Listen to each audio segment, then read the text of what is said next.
And now, The Last Word with Rick Casey. It's fashionable to bash newspapers these days. Actually, it's always been fashionable to bash newspapers, and often they've earned it. I, of course, am a newspaper addict. Fortunately, my addiction remains a cheap one. You can get the Express News, a product of the work of hundreds of people here and hundreds more around the world, delivered to your doorstep for less than half the price of a cup of Starbucks. I rarely read a day's edition without finding something to carp about, but I also am regularly reminded why I wouldn't do without it. This week's stunning reminder was a three-part series by writer Melissa Fletcher Stoeltje and photographer Bob Owen. It chronicled the story of Asten Jones, who fought her way out of being a homeless heroin addict, and her mother, Sandy Snell, who, spoiler alert, didn't. Jones, who is 30, works at Haven for Hope, one of the few employers likely to say yes when a recovered heroin addict asks permission to fully share her story.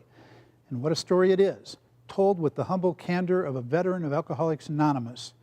We had to pursue her, Stoeltje said of Jones. She was reluctant.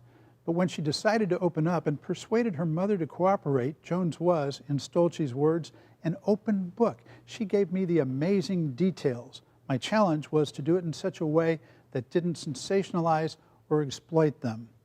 Well, Stoeltje succeeded, and Owen's remarkable photographs are almost as intimate, including ones of Jones visiting her mother's home under a bridge, where Snell retreated from panhandling for drug money. The only thing her mother didn't want to show was anything to do with drugs, Owen said. I was envisioning photographing her shooting up or scoring with her supplier. Well, we didn't need to see that.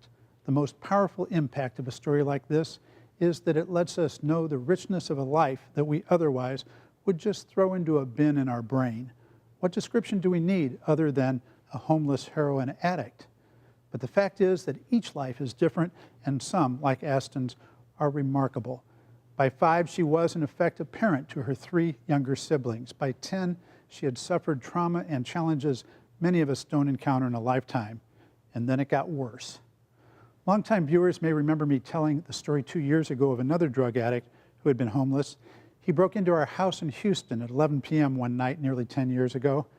I was able to shove him out of the house, and police caught him soon after. I later learned that he had not meant to harm us. He was in a drug-induced paranoid state, thinking he was being chased by murderers. I got dozens of emails after writing about it from Rambo wannabes accusing me of being less than a man for not shooting him. And I received an email from his mother expressing regret for what he did and thanking me for not shooting him. I met with the mother.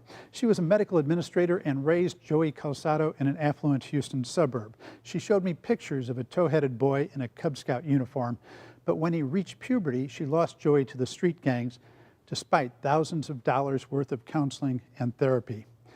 Then his mother handed me a Houston Chronicle Sunday magazine with her son on the cover. It was a gripping, up-close story of his and his girlfriend's drug-ridden life on the streets. His was very different from Asten Jones's story, but they had one thing in common. They were both told by Melissa Fletcher Stoeltje, newspaper reporter. And that's it for Texas Week. See you next time.